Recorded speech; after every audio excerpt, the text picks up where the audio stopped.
Thank you very much. I'm working very hard for you, I will tell you. And sometimes you don't make it easy, and I certainly don't make it easy on you. And I will continue that tradition, if I might, this morning. And Arthur, I don't know if I agree with you. But I don't know if Arthur's going to like what I'm going to say.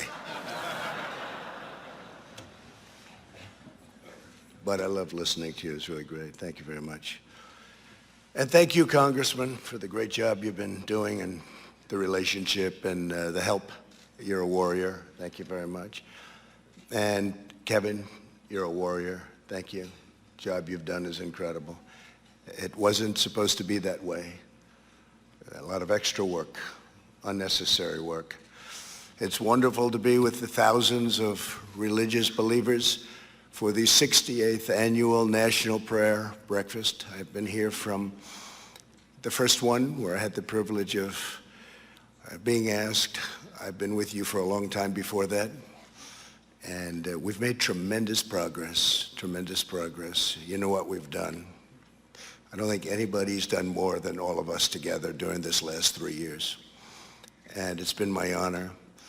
But this morning we come together as one nation, blessed to live in freedom and grateful to worship in peace.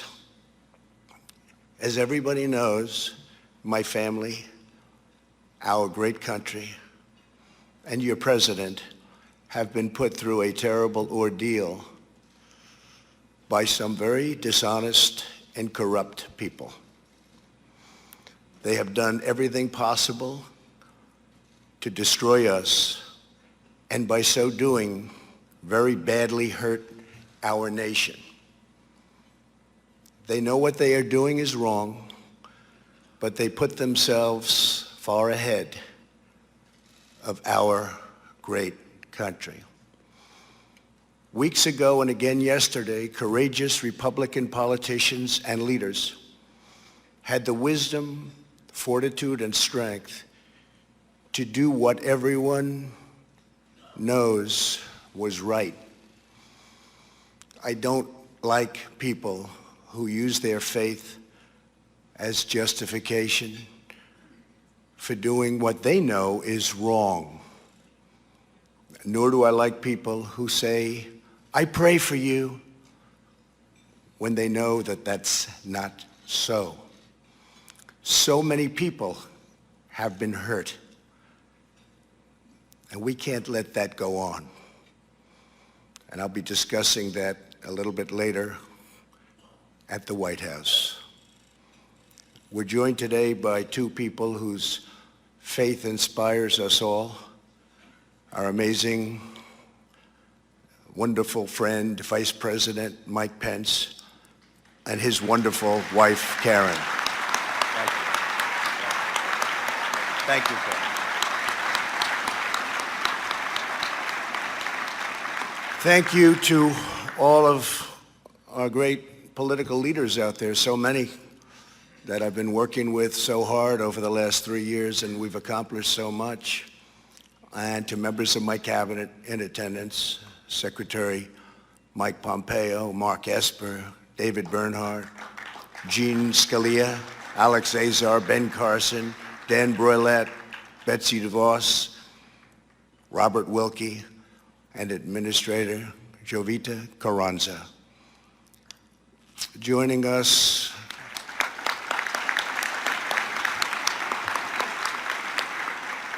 for this cherished tradition are a lot of friends in the audience. Many really have become friends. They are political leaders. They become great friends. That's all I get to meet anymore. That and the enemies and the allies, and we have them all. We have allies, we have enemies. Sometimes the allies are enemies, but we just don't know it. But we're changing all that. But thank you all, and thank you all for being here. I also want to welcome foreign dignitaries from more than 140 countries. That's something. Something.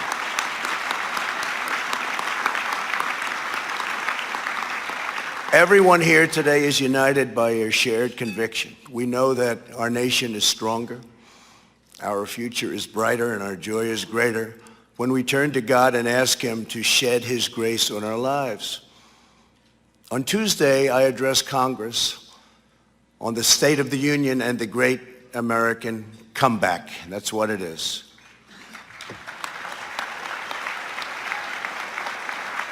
Our country has never done better than it is doing right now. Our economy is the strongest it has ever been. And for those of you that are interested in stocks, it looks like the stock market will be way up again today. According to the latest Gallup poll that just came out a little while ago, a few minutes ago, American satisfaction is at the highest level ever recorded. Can you imagine? And that's from Gallup, no friend of mine. 90% of Americans say they are satisfied with their personal lives. How about that? Isn't that something? Just came out today. They must have known I was going to be here. In everything we do, we are creating a culture that protects freedom, and that includes religious freedom.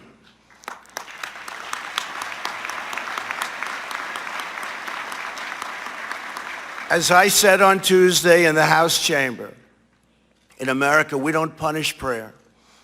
We don't tear down crosses. We don't ban symbols of faith.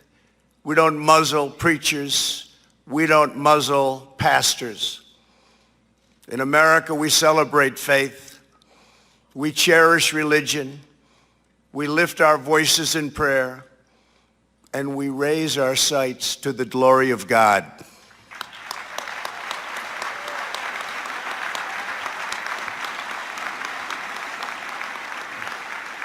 So much of the greatness we have achieved, the mysteries we've unlocked and the wonders we've built, the challenges we've met, and the incredible heights that we've reached has come from the faith of our families and the prayers of our people. Before America declared independence, patriots in all 13 colonies came together in days of fasting and prayer. In the bitter cold of Valley Forge, Washington and his men had no food, no supplies, and very little chance of victory. Reminded me a little bit of 2016. We had very little chance of victory, except for the people in this room, and some others believed we were going to win. I believed we were going to win. But what they did was have an unwavering belief that God was with them. I believe that too. God is with the people in this room. Before a single skyscraper rose up in New York City, thousands of poor American families donated all they could to build the magnificent St. Patrick's Cathedral.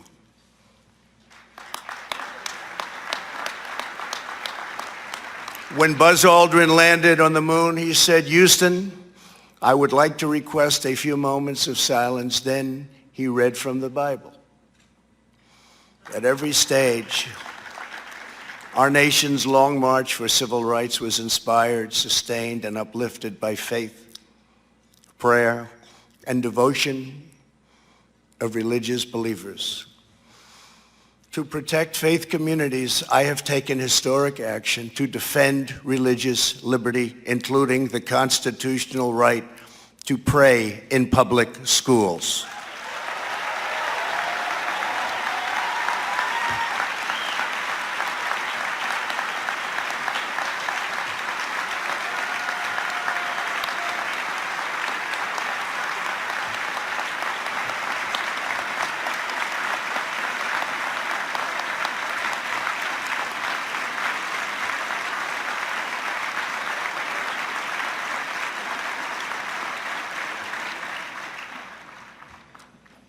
We can also talk about the Johnson Amendment. We can talk about Mexico City policy.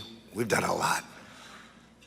But I also recently took executive action to stop taxpayer dollars from going to colleges and universities that spread the poison of anti-Semitism and bad things about Christianity.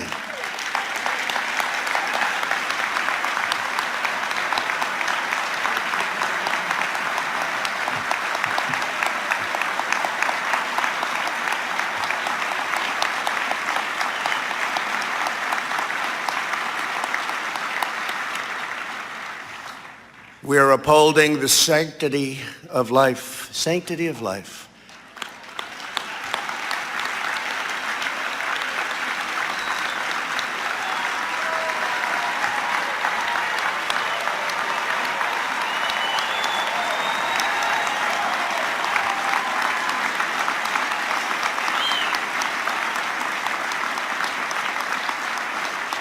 And we are doing that like nobody has ever done it before from this position. You better get out and vote on November 3rd. Because you have a lot of people out there that aren't liking what we're doing. And we're pursuing medical breakthroughs to save premature babies because every child is a sacred gift from God.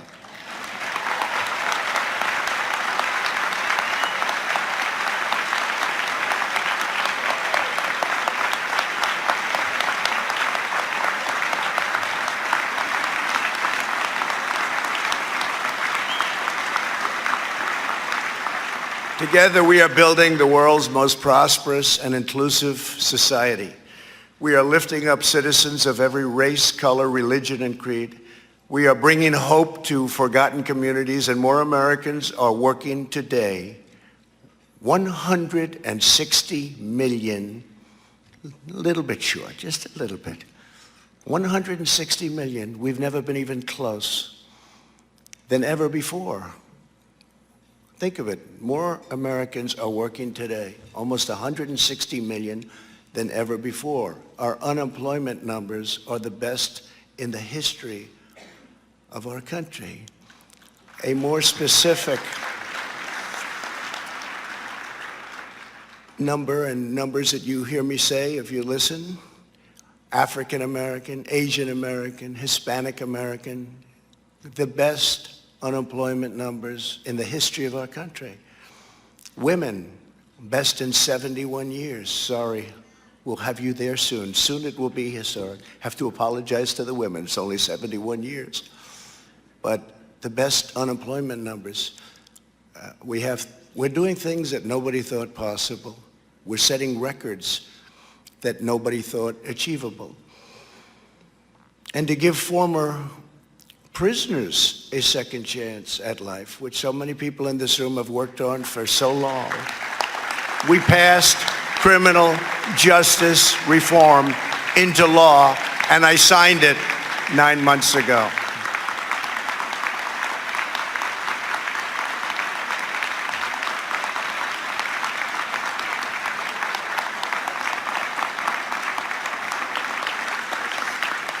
And it's proving more and more that America is indeed a nation that believes in redemption. What's happened with prisoners is a miracle.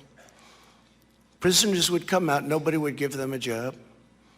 And oftentimes, most of the time, almost all of the time, they'd go back into prison. They'd get caught doing something bad. They had no money, they had no hope, they had no job. Now they're coming out into a booming economy. And employers are hiring them, and to a certain extent, maybe because they're having a hard time getting people. First time in our country's history, actually, we're running out of people. We have plants moving in by the thousands. We have car companies coming from Japan and from Germany, from lots of other places, and we need people.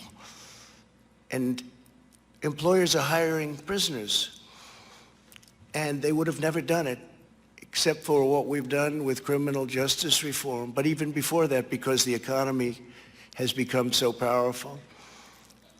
And these prisoners have done an incredible job. The employers are saying, why didn't I do this 20 years ago? So it's an incredible thing what's happening to people that are given a second chance and sometimes a third chance, in all fairness. And it's something that everybody in this room should be very proud about, because you've always felt that way long before it was fashionable, so I want to thank you for that.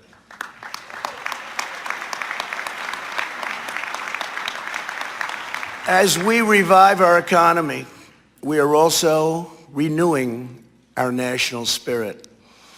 Today we proudly proclaim that faith is alive and well and thriving in America, and we're going to keep it that way. Nobody will have it changed. It won't happen as long as I'm here. It will never, ever happen.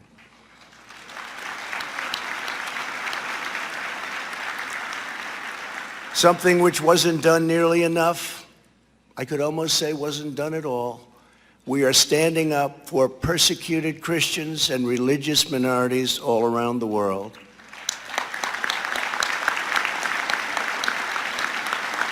Like nobody has ever done. Last year at the United Nations, I was honored to be the first president to host a meeting of religious freedom. It was based all on religious freedom. That was the first meeting of its kind ever held at the United Nations. There I called upon all nations to combat the terrible injustice of religious persecution. And people listened. And countries that we give billions of dollars to, they listened because they had to listen. It's amazing how that works, isn't it? But nobody ever played that game before. Weeks ago, a 21-year-old woman who goes by the name of Mary was seized and imprisoned in Iran because she converted to Christianity and shared the gospel with others. In Venezuela, the dictator Maduro has arrested church leaders. At the State of the Union, I was honored to host the true and legitimate president of Venezuela, Juan Guaido. Good man. I told him that all Americans stand with the Venezuelan people in their righteous struggle for freedom. Yesterday, our administration launched the International Religious Freedom Alliance, the first ever alliance devoted to promoting religious liberty. It was something, really something. More than 25 countries have already joined our campaign. I want to thank Secretary of State Mike Pompeo, along with Ambassador Sam Brownback, who are both here this morning, for leading this historic initiative. Thank you very much. Thank you, Mike. Thank you. All of us here today reaffirm these timeless truths. Faith keeps us free. Prayer makes us strong. And God alone is the author of life and the giver of grace.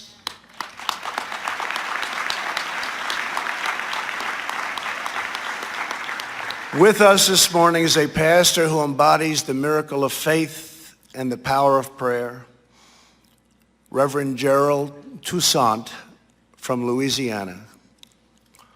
Reverend Toussaint is an Army veteran, a truck driver, and a pastor. He leads the same church that his father led, Mount Pleasant Baptist Church, which has been a pillar of the community for more than 140 years.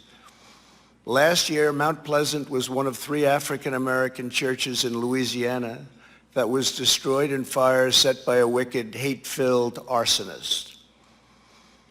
Yet in the wake of such shocking evil, America witnessed the unshakable unity, devotion, and spirit of Reverend Toussaint and his entire highly spirited, beautiful congregation. Families quickly came together in prayer. Soon people from all across Louisiana came to help any way they could. Americans in all 50 states and 20 different countries heard about it, and they donated more than $2 million to help rebuild Mount Pleasant and the other 2 churches that were there.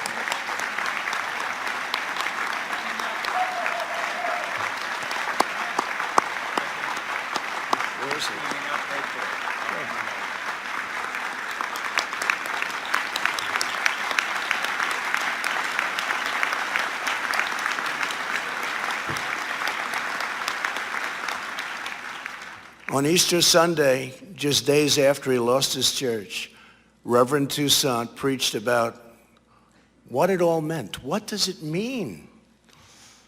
The Easter season, he said, is a fitting metaphor for recent events.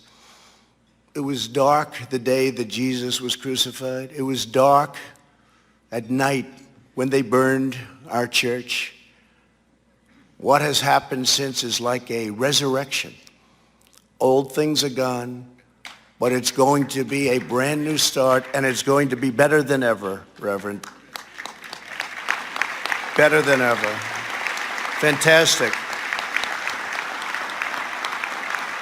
And today, just 10 months later, the ground is cleared. Careful plans have been made, and they're beautiful plans. And construction is about to begin on the new and very, very magnificent Mount Pleasant Church. Congratulations.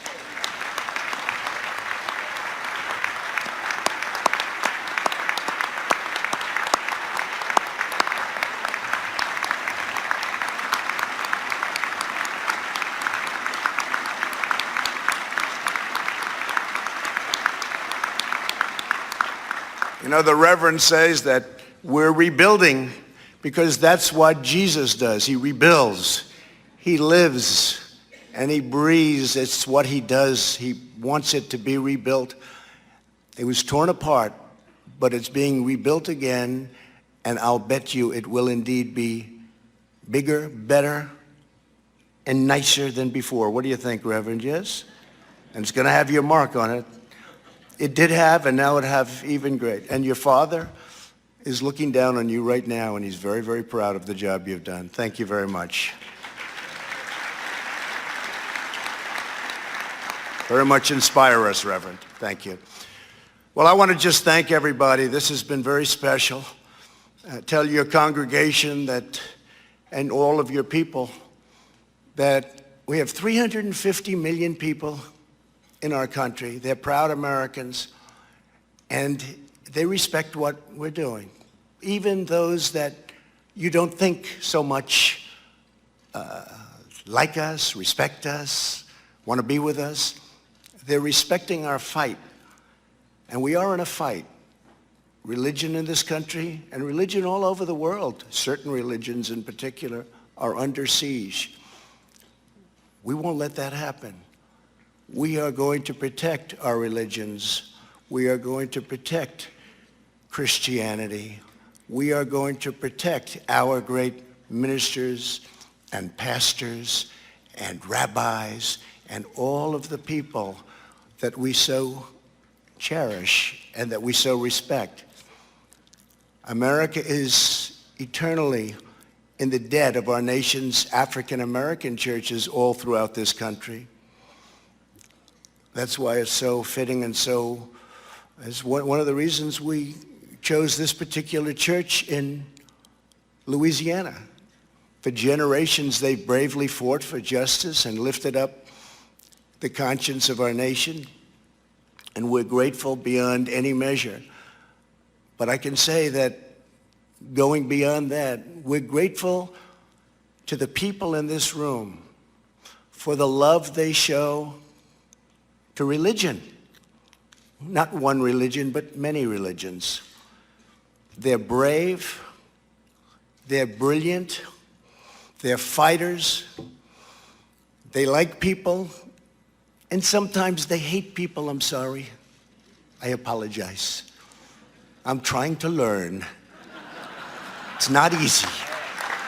It's not easy.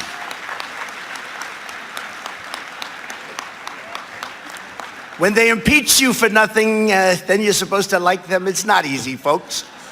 I do my best. But I'll tell you what we are doing. We're restoring hope and spreading faith. We're helping citizens of every background take part in the great rebuilding of our nation. We're declaring that America will always shine as a land of liberty and light unto all nations of the world. We want every nation to look up to us like they are right now. We were not a respected nation. Just a few years ago, we had lost our way.